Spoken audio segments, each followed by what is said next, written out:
You're the one who's leading the sale because the questions guide the conversation. The answers do not. And so you want to be the spirit guide who's letting your questions guide the person to the natural conclusion. And so fundamentally, sales is an education process. And so our goal is to simply figure out what pieces of information they need in order to make a decision and act on it. And so if we think about sales as teaching, because teaching is same condition as new behavior, then we want them to now have a new behavior, which is buying, which we've motivated them to do by pointing out the deprivation they've had in their lives and presenting our solution as the thing that will bridge that gap.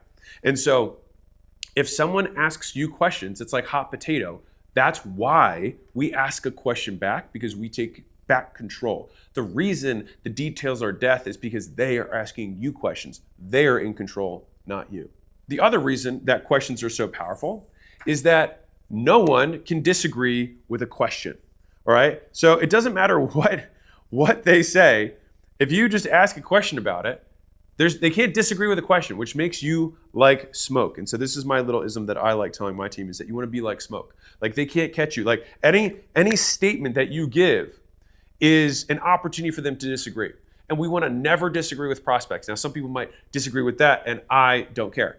And so the thing is you don't disagree with prospects because the likelihood that you lose rapport with the prospect is super high.